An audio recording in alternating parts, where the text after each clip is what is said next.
네, 일주일 동안 잘 지내셨어요? 제가 또 올라와서 놀라셨죠? 담임 목사님께서 제가 한 주만 더 했으면 좋겠다고 말씀하셔서 네, 우리 피곤하신 목사님 대신해서 제가 올라왔습니다. 이렇게 저도 빨리 올라올 줄 몰랐는데 다시 보니까 반갑고요. 제가 잠시 기도하고 말씀 시작하도록 하겠습니다. 고맙고 감사하신 아버지 하나님, 오늘 우리 귀한 우리 사랑하는 청년들과 함께 다시 한번 말씀을 나눌 수 있도록 인도하여 주시니 감사합니다. 주님, 이 시간 우리 가운데 함께하여 주시고 하나님의 은혜로 말미암아 하나님의 말씀이 우리 가운데 깨달아지며 아버지 하나님을 사랑하는 그러한 마음들이 더욱더 커져나갈 수 있는 귀한 시간 될 수 있도록 인도하여 주옵소서. 성령님 운행하여 주시고 우리의 마음과 귀를 열어주셔서 말씀이 우리 가운데 깨달아지고 열매 맺는 역사가 나타날 수 있도록 함께하여 주시옵소서. 감사합니다. 예수 그리스도 이름으로 기도합니다. 아멘. 네, 저는 제가 제일 신학에서 가장 관심 있는 분야라고 하면요, 저는 둘도 뽑지 않고 다른 것 다 생각 안 하고 전 예배를 꼽습니다. 전 예배하기 위해서, 예배를 설명하기 위해서, 그리고 예배할 때 하나님을 가장 많이 만났고 그 가운데서 하나님의 사명을 많이 느껴서 이 길로 오게 됐는데, 오늘 말씀은 사실 어쩌면 예배와는 좀 다르지 않을까라는 생각이 들 수도 있지만 잘 따라가다 보면 이것 가운데 예배의 중요한 것들을 생각할 수 있게 됩니다. 그래서 제가 예배에 대해서 얘기를 하다 보면 말이 좀 길어지고 빨라질 수 있어요. 그러니까 그거는 제가 좋아서 그런구나 하고 생각해 주시고 넘어가면 좋겠습니다. 여러분, 예배란 무엇이라 생각하십니까?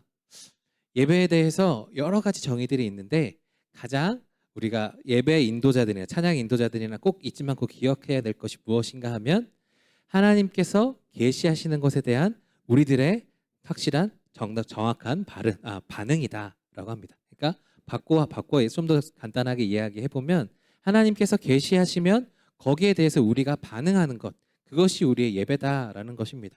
예배 시간에 찬양을 부르면서 하나님께서 우리 가운데 은혜를 주시면 그 은혜 가운데 내가 반응하면서 손을 들고 찬양하기도 하고 우리가 뛰면서 찬양하기도 하고 그런 것이 예배이기도 하고, 또한 우리가 생활을 살아가면서 하나님께서 나에게 임재하셔서 하나님의 말씀을 고이 보여주실 때 내가 거기에 대해서 어떠하게 적절하게 반응하냐에 따라서 우리 인생이 많이 달라질 수 있다라는 것이죠. 그래서 예배라는 것이 단순히 이 자리에서만 드리는 것이 아니라 우리 삶의 모든 전반적인 영역에서 우리가 드리는 것이 예배인데, 오늘 말씀을 통하여서 하나님께서 우리 가운데 계시하실 때 우리는 어떠한 반응을 적절하게 해야 되느냐, 오늘 이 말씀을 가지고 우리가 좀 살펴보았으면 좋겠습니다. 작년 11월에 제가 이제 지난 교회에 있을 때 청년부 할 때 이런 기사를 보고 굉장히 속상했던 적이 있어요. 뭐냐면 작년 11월까지만 해도 우리가 코로나가 굉장히 심했던 시간이었잖아요. 11월에 이제 임용을 한 주 앞두고 노량진 학원에서 확진자가 나왔습니다. 그래서 거기 있던 확진자 사람들 중에 대부분이 임용고시를 보지 못했다라는 이야기가 제가 기사를 통해 들었습니다. 어쩌면 1년 아니면 수많은 기간 동안 사람들이 노력하기 위해서 그 노량진 학원에 가서 임용을 했었는데 그것이 다 물거품이 되는 순간이었지 않았을까라는 생각을 합니다.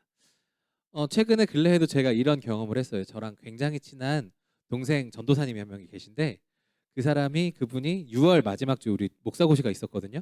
근데 그 주에 확진이 됐어요. 그래서 시험을 못 보고 그냥 했습니다. 목사고시 1년에 한 번 보거든요. 근데 그것 때문에 1년을 더 나중에 봐야 되는 그런 일들이, 어떻게 구제해 주는 방법 없냐고 했는데 거기에서도 구제해 줄 수 있는 방법이 없다고 해서 결국 그 1년을 통으로 날려야만 했던 그런 것들을 보게 됩니다. 우리가 인생을 살아가다 보면 굉장히 우리가 염원하고 바라던 수건 사업이 물거품 되는 것 같은 순간이 온다라는 것이죠. 오늘 다윗에게는 그러한 순간이 찾아왔습니다. 다윗에게 가장 수건 사업이었 중에 하나가 무엇이었는가 하면 바로 하나님의 법궤를 다윗의 성 안으로 들여오는 일이었습니다. 그래서 그것들을 준비하고 굉장히 노력을 많이 했는데 오늘 말씀의 중요한 단어, 이것을 나타내는 단어가 바로 베레스 우사인데요. 이 베레스 우사라는 사건을 통해서 하나님께서 자신의 마음을 드러내셨습니다. 하나님의 어떤 마음을 드러내셨는가, 그리고 그것들을 통해서 다윗이 자신의 수건 사업이 물거품 되는 것 같은 그런 순간이 나타나거든요. 그것을 통하여서 우리에게 하나님께서 말씀하시는 그러한 것들이 무엇인지를 함께 살펴보면 좋겠습니다. 자, 오늘 말씀해 보시면 오늘 법궤가 지금 어디에 있는가 하면 3절에 보시면 아비나답의 집에 있다라고 합니다. 원래 아비나답의 집에 있지 않고요. 원래 회막에 있었습니다. 그런데 이것이 왜 아비나답의 집에 있느냐? 이것이 오늘 사무엘 하 6장이잖아요. 사무엘 상 6장에 보면 이 법궤가 블레셋에서 돌아오는 이야기가 나옵니다. 그런데 왜 블레셋에 법궤가 있느냐라고 하면 이 이스라엘 사람들이 블레셋과의 전투에서 계속해서 지니까 하나님이 함께 하신다는 그런 임재의 경험, 그것을 나타내는 만군의 여호와 이름으로 나타나는 법궤를 전쟁에 들고 나갔습니다. 이것만 가지고 나가면 승리할 줄 알았거든요. 그런데 처참하게 전쟁에서 패배했습니다. 법궤를 빼앗겼습니다. 그래서 그 당시의 전쟁은 신과 신과의 전쟁이었다라고 생각했기 때문에 블레셋 신들에게 하나님이 마치 진 것과 같은 그러한 침통함 가운데 이스라엘 백성들이 놓였습니다. 그런데 사무엘상 5장부터 반전이 일어나기 시작하는데 하나님의 법궤가 다곤 신전 안에 들어갔습니다. 그랬는데 다곤 신상이 엎드려지고 법궤 앞에 엎드려지고 무너지고 그런 일들이 나타나기 시작했습니다. 그리고 블레셋 전역에서 악성 종기 이런 것들이 전염병들이 퍼져나가기 시작했어요. 사람들이 보고 이게 법궤 때문인가? 라는 것을 생각하게 되었습니다. 우리가 이스라엘과의 전투에서 져서 가지고 왔는데 거기에 있는 하나님이 우리 다곤 신상보다 더 크구나 라는 것을 생각하면서 사무엘상 6장에 보면 두 암소를 골라서 이렇게 블레셋 지방에서 오늘 아비나답의 집까지 오게 됩니다. 그때 유명한 그 사건이 이제 베세메스로 가는 두 암소 사건인데 이 얘기까지 하면 너무 기니까 넘어가고요.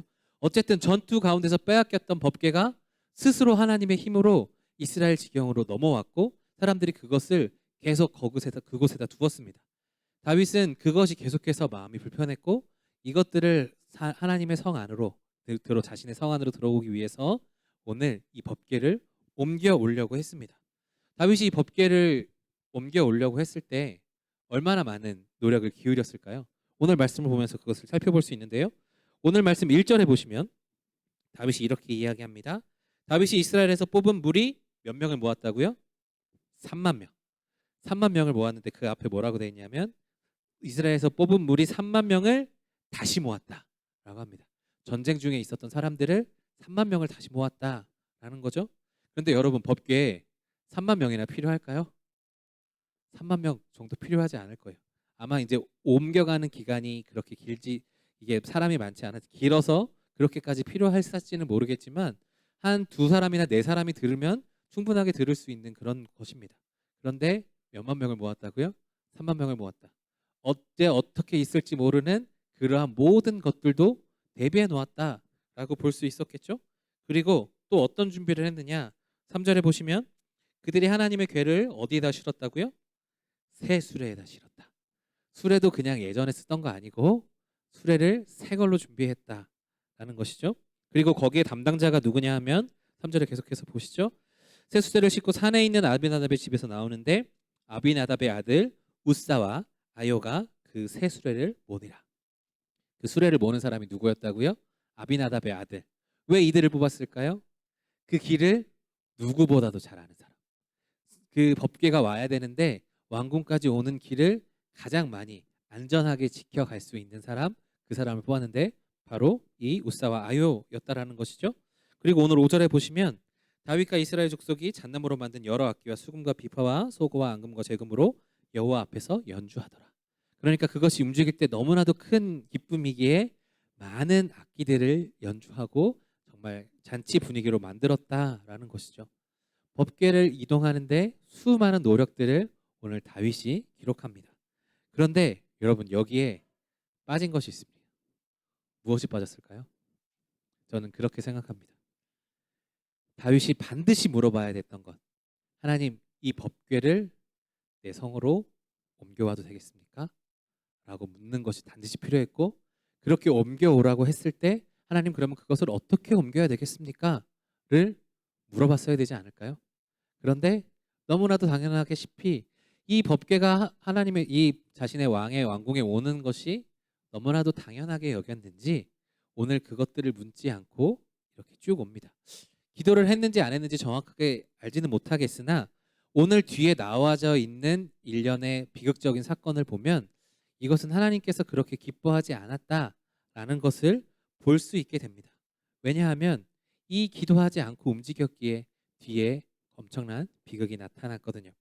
그 이유가 무엇이었느냐? 왜 그런 비극적인 일이 나타났는가 하면 바로 메어가지 않고 수레로 옮겼기 때문입니다. 이스라엘 백성들은 이 법궤를 옮길 때 어떻게 했느냐? 반드시 레위인이 어깨에 메고 움직여야만 됐고 그것을 맨손으로 만지지 않기 위해서 보자기로 싸고 움직여야 되는 것이거든요. 그런데 그런 것이 전혀 없이 그냥 수레로 이것들을 옮겨 오려고 했다라는 것이죠. 그런데 여러분 저는 여기서 질문이 생겼습니다. 왜 이 사람들이 이렇게 수레로 옮겼을까? 자, 오늘 2절의 말씀 보시죠. 우리 2절 말씀 다 같이 한 목소리로 읽어볼까요? 시작. 다윗이 일어나 자기와 함께 있는 모든 사람과 더불어 바알레 유대로 가서 거기서 하나님의 궤를 메어오려 하니 그 궤는 그룹들 사이에서 자정하신 만군의 여호와의 이름으로 불리는 것이라. 오늘 여기서 다윗이 어떻게 하라고 오려고 했다고 해요? 하나님의 궤를 메어오려 했다라고 이야기해요. 그런데 이동이 어떻게 돼요? 갑자기 수레가 등장해요. 왜 그랬을까? 왜 법궤가 오는 과정이 왜 그렇게 됐을까? 처음에는 원래대로 메어오려고 준비를 했으나 왜 갑자기 수레로 옮기게 되었을까라는 생각을 해보게 됩니다. 그리고 제가 상상의 나래를 펼쳐봤어요. 왜 그렇게 됐을까? 아마 이제 다윗 왕이 법궤를 옮기기로 결정을 하고 세나들과 함께 상의를 했겠죠. 그러니까 이제 법궤를 보고 옮겨오려고 했을 때 옛날의 기록들도 다 찾아봤을 겁니다. 아, 법궤 레위인들이 메워와야 됩니다라고 얘기를 했을 텐데 그 사이에 거기에 있었던 아마 우사와 아요가 그렇지 않았을까 싶습니다. 왜 그렇게 힘든 일을 하려고 하십니까? 내가 지난번에 이 법궤가 어떻게 우리 집까지 왔는지 내가 분명하게 보지 않았습니까? 벳세메스 두 암소가 수레에다 이끌고 요까지 왔을 때 아무런 문제 없었습니다. 그러니까 우리 좀 더 편하게 내가 분명히 여기까지 오는 걸 봤으니까 우리 편하게 하시죠. 우리 수레로 끌고 가도 되지 않을까라고 그렇게 주장했을 거라고 저는 한번 추측을 해봅니다. 왜냐하면 2절에 메어 오려고 했었으나 3절에 수레로 싣기로 결정을 했으니까요. 그렇게 주장했을 때 그래 예전에도 그렇게 들어왔으면 지금도 그렇게 해도 되겠네라고 다들 생각한 겁니다. 그래 블레셋에서 우리로 넘어왔을 때 수레로 모았다면 우리도 또한 수레로 이뤄도 되지 않을까라고 생각하고 괜찮다라고 생각했던 것이죠. 그것이 틀렸다라고 주장할 수 있는 사람이 아무도 없었을 것으로 추측이 됩니다. 아닙니다. 이것은 반드시 레위인들이 메어와야 됩니다라고 얘기할 수 있는 사람이 없었어요. 왜? 그 당시에 그것을 그렇게 움직여본 사람도 없었을 뿐더러 좀 불편했을 것 같기도 하고 너무나도 명확하게 본 사람들이 있잖아요. 수레로 왔다라고 명확하게 했던 사람이 있으니까 이것은 너무나도 당연하게 그렇게 느꼈어요. 그런데 문제는 무엇인가 하면 블레셋 때는 그때는 괜찮았지만 지금은 괜찮지 않다라는 것입니다. 왜? 블레셋은요 이방 민족이었잖아요. 그 율법을 알지 못하는 사람들이 수레를 옮긴다고 해서 하나님이 거기에 대해서 심판하실 것은 아니었습니다. 벳세메스로 오는 두 암소가 이 일들이 하나님께로부터 왔음을 알려주는 메시지를 전달해야 됐던 그것 때문에 그들에게는 하나님께서 죄를 묻지는 않으셨습니다. 하지만 이스라엘 백성은 다릅니다. 그 법궤로 옮겨오는 방법들이 정확하게 적혀 있고 그것들을 지켜야만 하는 백성들이었는데 하나님께 그것들을 묻지도 않고 그냥 이전에 됐다는 것으로 생각하고 그대로 진행한 것이 잘못되었다라는 것이고 그것이 하나님의 뜻이 아니었다라는 것이죠. 우리가 인생에서 살다 보면 이러한 실수를 할 때가 있어요. 제가 이제 또 나름대로 찬양 인도도 많이 하고 설교도 많이 했는데 예전에 했었던 콘티 요번에도 되겠지. 예전에 진짜 좋아가지고 요번에 괜찮겠지 하고 그냥 무작정 가지고 오면 될까요? 안 될까요? 잘 될 때도 있지만 안 될 때가 많아요. 왜? 그때는 그때에 맞는 컨텍스트가 있었고 지금은 지금에 맞는 컨텍스트가 있거든요. 거기에 맞춰서 내가 변형하면서 새롭게 만들어야 되는 것인데 이것을 온전하게 깨닫지 않았다는 것이죠. 그때는 블레셋 사람들이 옮겨왔지만 괜찮았지만 지금은 안 괜찮다라는 것. 그것을 어떻게 알 수 있느냐라는 것은 오늘 읽지는 않았지만 이 소가 문제가 났던 것이 바로 그 장소였기 때문입니다. 6절의 말씀 보시면 이렇게 기록하고 있어요. 그들이 나곤의 타작마당에 이르러서는 소들이 뛰므로 웃사가 손을 들어 하나님의 궤를 붙들었더니라고 하고 있습니다. 어디에서 뛰었다고요? 나곤의 타작마당. 타작마당이라 하면 그 수수한 그 곡식을 이제 그것을 다시 수수하는 곳입니다. 바람이 굉장히 잘 통하기도 하고 굉장히 평평한 곳에 있어야 되는 것이 바로 타작마당이겠죠. 그런데 오늘 3절 다시 보시면 어떻게 되어 있냐면 4절 보시면 이렇게 기록하고 있어요.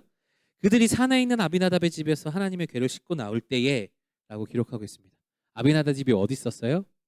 산 비탈길에 있었습니다. 비탈길에서 내려오는 소 그리고 평지에 있는 소 어느 소가 뛰기 편할까요? 저는 후자라고 생각합니다. 전자라고 생각합니다. 산에서 내려오는 게 아무래도 안정적이지 않죠.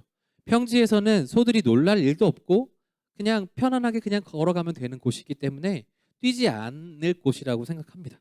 그런데 오늘 낙원의 타작마당에서 어떻게 되었다고요? 소가 펄쩍 뛰었습니다. 그래서 어떻게 됐느냐? 그 소의 뒤에 실려져 있던 그 법궤가 넘어질 뻔했어요. 그리고 오늘 말씀 6절에 보시면 다시 보시면 웃사가 손을 들어 하나님의 궤를 붙들었더니 7절 여호와 하나님이 웃사가 잘못함으로 말미암아 진노하사 그를 그곳에서 치시니 그가 거기 하나님의 궤 곁에서 죽으니라 라고 이야기합니다. 여러분 산길에서 내려올 때 전혀 뛰지 않던 소가 타작마당에서 뛰었습니다. 이것은 하나님의 뛰게 하심이라고 볼 수 있겠죠. 하나님은 법궤가 흔들리거나 넘어지는 것을 통해서 이스라엘 백성들에게 경고하고 싶은 것이 있었던 거예요. 그런데 그것을 웃사가 자기 손으로 막은 겁니다. 그래서 그것을 손으로 대자마자 웃사가 베레스 웃사 거기서 터졌다라고 하거든요. 이제 웃사가 거기서 바로 즉사한 일이 나타납니다. 하나님의 궤를 손으로 만졌기 때문에. 그런데 여러분 이것을 보면 처음에 하나님이 왜 이것을 왜 이렇게 비참하게 죽음을 맞게 하셨을까라는 생각이 드는데 바로 하나님이 이스라엘 백성들에게 말씀하고 싶은 것이 있었는데 그것들을 자기 스스로 막은 거죠. 자기가 자기의 의를 내세우고자 이것들을 내가 보호했다라고 생각하고자 그것을 붙잡았고 그것으로 인하여서 하나님의 뜻이 나타나는 것을 가린 겁니다. 그래서 웃사가 그곳에서 죽음을 맞이한 것입니다. 하나님께서는 그 법궤가 깨어져도 상관없다 생각하신 것 같아요. 왜냐하면 이 법궤를 옮겨오는 일에 대하여서 나에게 정확하게 묻지도 않고 하나님의 뜻을 묻지도 않고 구하지도 않았던 너희들에게 내가 할 말이 있다. 내가 너희들에게 너희들의 잘못을 지적하고 싶다라고 생각하셔서 그 하나님의 임재의 상징인 그 법궤를 깨트리시기를 원하셨을지도 모르겠어요. 그런데 그것을 인간이 막았다라는 것은 잘못한 일이죠. 오늘 설교의 입장에서 다시 한번 생각해 보면 계시라는 것은 감추어져 있던 것이 드러나는 것인데 하나님의 마음이 감추어져 있었습니다. 이스라엘 백성들에 대해서 그 법궤를 옮겨옴에 대해서 하나님이 감추고 있었던 마음이 그 베레스라는 지명에서 그 웃사라는 거기서 터진 것이죠. 그곳에서 하나님의 계시가 나타난 것입니다. 너희들 잘못했다라는 것을 경고하기를 원하셨는데 그것을 그 계시를 가로막은 사람이 있었던 것이죠. 그것에 대해서 정확한 반응은 적절한 반응은 무엇이었느냐 하면 하나님이 그 법궤가 깨어지실 것을 염려하셨을지는 정확하게는 잘 모르겠으나 그것이 흔들리거나 떨어져 깨어질지라도 가만히 내버려 두어야 하는 것이 바로 우리가 해야 되는 일입니다. 인간적인 수많은 노력들이 들어갔고 수많은 준비를 했고 철저한 준비를 했지만 그것에 하나님의 뜻이 담겨져 있지 않았다면 그것은 하나님이 그것을 기뻐하지 않는다라는 것이고 그것을 말씀하기를 원하셨는데 그것들이 막혀진 사건이 일어난 것입니다. 하나님이 내가 불편하다는 것을 드러냈음에도 불구하고 그것들을 막으려 했던 것 때문에 힘들어진 것이죠. 하나님이 계시하셨는데 거기에 적절한 반응을 하지 못했습니다. 법궤가 깨어져도 괜찮았던 하나님의 마음을 우리가 몰랐던 거죠. 저는 이것을 보면서 우리 삶에 적용해 볼 만한 것들이 있다라고 생각합니다. 무엇인가 하면 내가 과연 하나님의 뜻을 정말 소중하게 생각하고 있느냐? 하나님의 계시에 관해서 내가 알게 되었을 때 그것들이 나에게 조금 피해가 가고 어려움이 있더라도 나는 그것을 받아들일 수 있겠는가라는 생각을 해보게 됩니다. 아까 초반에 말씀드렸던 대로 1년 동안 준비했던 그 임용이 코로나로 인해서 망쳐지는 그런 사건들을 보면서 우리는 하나님의 메시지를 들을 수 있느냐? 내 삶이 실패가 되고 깨어져도 과연 내가 그 하나님 뜻 앞에서 순종할 수 있느냐를 물어보시는 것 같았어요. 내가 진짜로 소중하게 생각하고 있는 건 이것이 깨어지더라도 너희들은 하나님을 경배할 수 있겠느냐라고 물어보시는 하나님의 마음 같았습니다.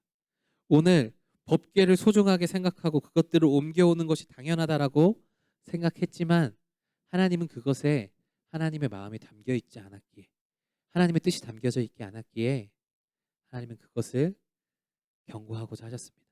어쩌면 그것을 깨고자 하셨을지 모르겠습니다.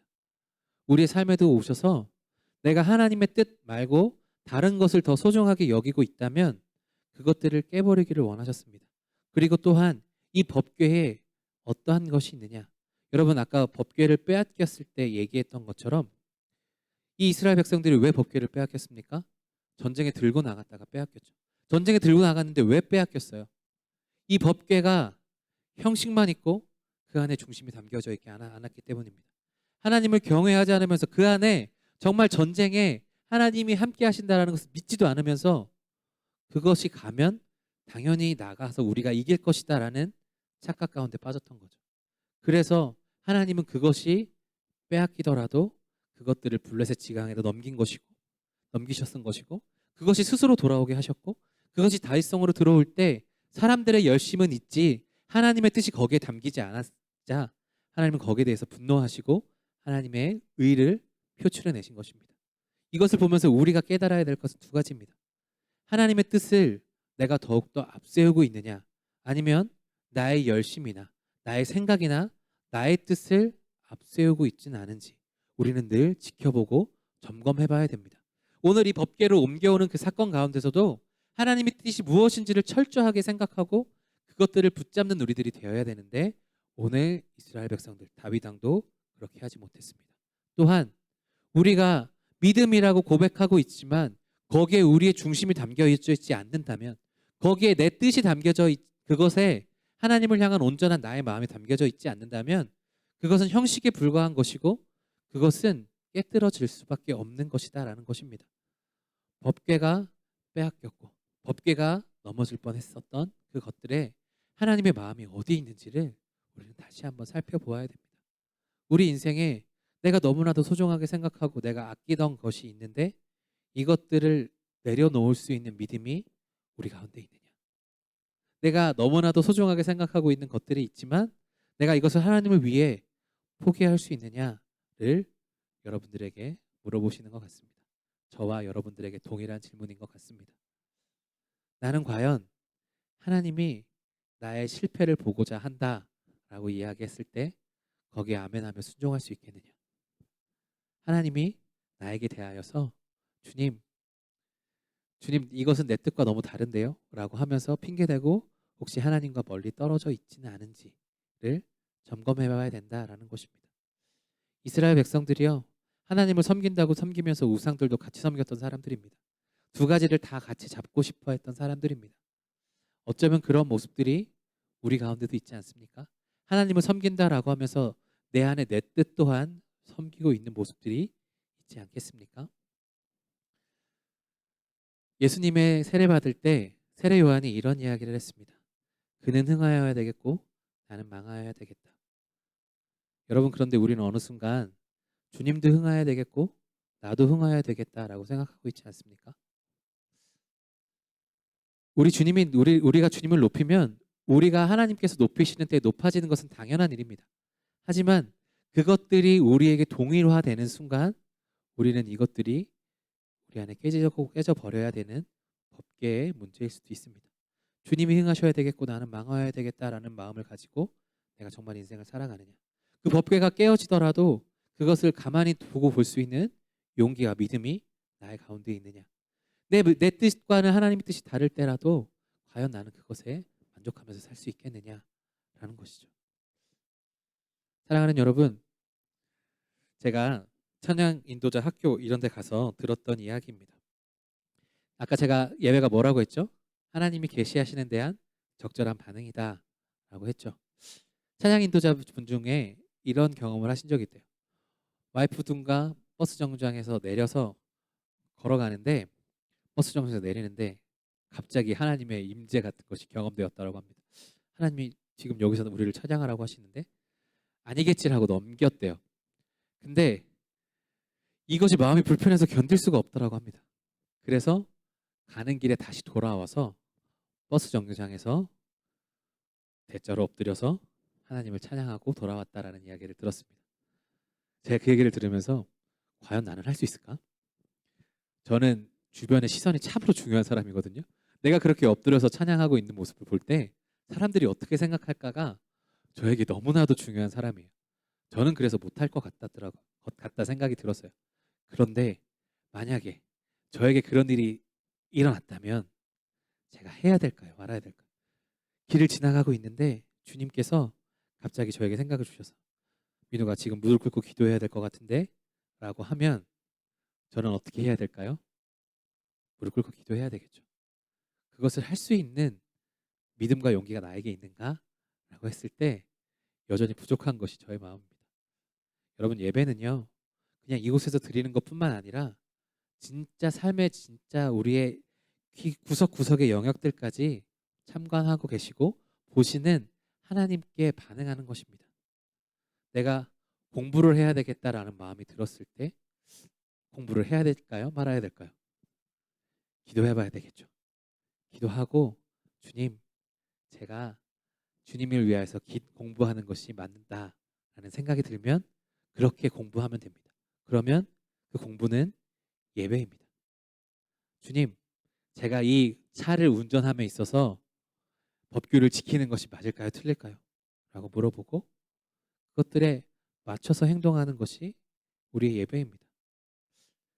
제가 목사로서 제일 부끄러울 때가 언제냐면요. 새벽 기도나 예배 때 늦었을 때 신호 위반할 때요. 굉장히 부끄럽습니다. 주님이 이렇게 하라고 하지 않았을 텐데 내가 좀 더 일찍 일어나서 신호 위반 안 하고 오면 될 텐데 그게 진짜 예배일 텐데 내가 이것들을 놓치고 사는 것은 아닌가? 라고 하면서 맨날 실수합니다. 그런데요. 이런 작은 부분들뿐만 아니라 우리 인생은 언제나 양갈래길이거든요. 이쪽을 선택해야 되느냐 저쪽을 선택해야 되느냐.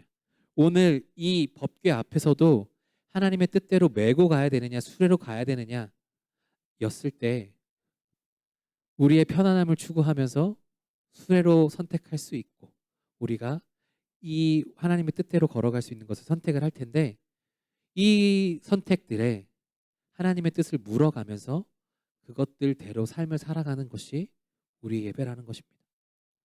하나님께서 우리 삶에 여러분들에게 물어오시는 때가 있어요. 너 이렇게 해야 되지 않겠니? 라고 물어볼 때 그것이 내 생각과는 달라서 무시한다면 우리는 어느 순간 우리 삶의 예배들을 놓치고 있는 것이죠. 하지만 그것들을 들을 수 있는 힘과 그것을 들었을 때 올바르게 순종할 수 있는 힘이 있다면 우리는 그것들을 통하여서 우리의 삶은 온전하게 예배의 자리로 나아갈 것입니다. 여러분, 우리 함께 부르는 찬양 중에 그런 거 있잖아요. 날 향한 계획. 네. 매 순간 나에게 요구하시는 작은 믿음들. 우리가 삶을 살아가면서 직장 생활을 하든 학교 생활을 하든 매 순간 선택의 기록에 놓일 때가 있습니다. 이것을 선택하면 내가 편하지만 이것을 선택하면 하나님께 더욱더 영광이 되는 순간들이 있습니다. 그럴 때 하나님을 선택하는 것이 바로 우리의 예배라는 것입니다. 그래서 제가 참 좋아하는 목사님 중에 스카프레너 목사님이 계시는데 지금 다윗의 장막이나 레위 지파 하셨던 그분이 학교에서 강의를 하신 적이 있어요. 그분이 예배에 대해서 무엇을 하셨느냐. 여러분, 예배는 라이프 스타일입니다. 라고 이야기했어요. 왜 라이프 스타일일까요? 하나님께서 우리 인생 가운데 양갈래길에서 이것이 하나님의 뜻이다라고 계시하여 주셨을 때 그것을 선택하고 살아가는 것이 예배이기에 하나님을 사랑하는 것은 우리의 삶의 방향으로 나타난다라는 것이죠. 그래서 예배는 라이프 스타일이다라고 설교를 하셨고 그렇게 얘기를 하셨습니다.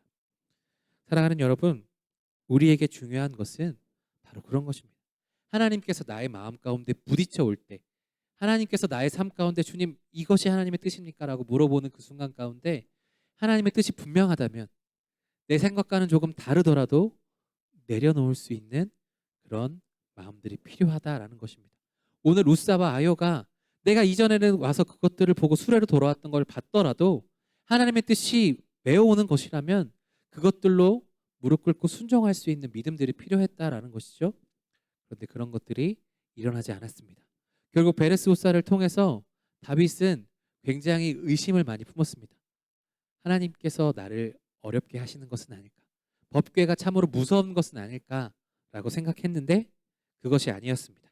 오늘 말씀 11절인데요. 우리 성경책 있으신 분들은 사무엘하 6장 11절 다 같이 한 목소리로 읽어보겠습니다. 시작. 여호와의 궤가 가뎃 사람 오벳에돔 집에 석 달을 있었는데 여호와께서 오벳에돔과 그의 온 집에 복을 주시니라. 다윗은 무서웠습니다. 자신이 베레스 우사처럼 죽는 것은 아닌지. 하나님의 법궤가 있을 때 블레셋이 어려움을 당했고 그 우사 때문에 우사에서도 일어난 일 때문에 그 안에 두려움이 있었습니다. 하나님과 함께하는 것이 내가 죽는 것은 아닌가?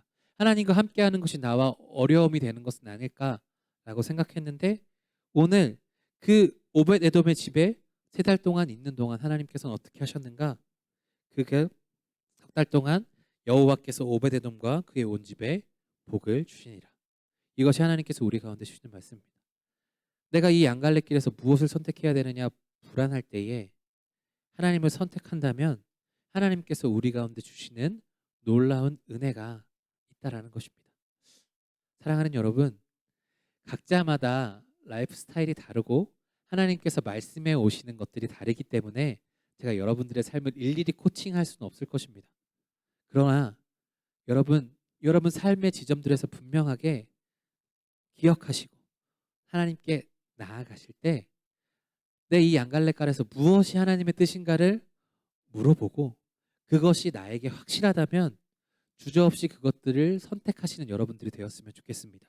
때로는 그것 때문에 내가 어려움을 당할지라도 그것 때문에 내가 조금 미움을 받을지라도 하나님의 뜻이 분명하다면 우리는 그것을 선택할 수 있는 용기가 필요하다라는 것입니다. 무사와 아요가 그렇게 주장했을 때 메어 와야 된다고 주장할 수 있는 사람이 아무도 없었습니다. 그리고 오늘 다윗도 하나님의 임재가 가득한 그 법궤를 보면서 두려워했거든요. 그러나 하나님께서는 우리 가운데 말씀하실 때 하나님의 법궤가 함께 있었던 그 석 달의 오베데돔의 집에 은혜와 복을 주셨다라는 것이 바로 하나님의 뜻이거든요.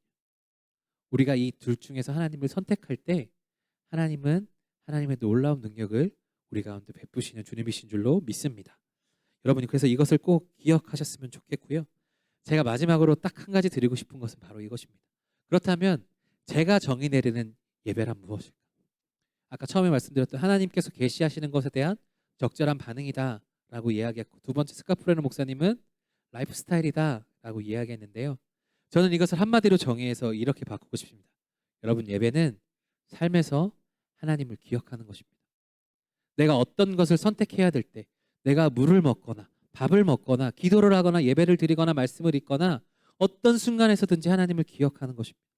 그리고 그 하나님의 뜻이 어디 있는지를 분별하고 그것들로 내가 하나님의 뜻을 찾아가기 위해 노력한다면 우리는 우리의 온 전체의 삶을 하나님께 드릴 수 있는 예배의 삶으로 드릴 수 있게 되는 것입니다. 하나님께서 우리에게 계시하실 때 우리에게 필요한 것이 바로 하나님을 기억하는 것이거든요. 아무 생각 없이 그냥 흘러가는 대로 살아가면 우리는 생각하지 않고 그 양갈래 길에서 우리 편한 대로 내가 좋은 대로 선택하기 쉬운 것이 바로 우리 사람들의 인간적인 본성인 것 같습니다. 하지만 그것이 아니라 이 두 갈래 길에서 하나님을 기억하고 하나님의 뜻이 무엇인지를 물어보고 나아가면 우리는 우리의 삶이 예배적인 삶이 될 수 있는 줄로 믿습니다. 이것을 꼭 기억하셔서 여러분 하나님을 날마다 그리고 자주 기억하시는 여러분들 되셨으면 좋겠습니다.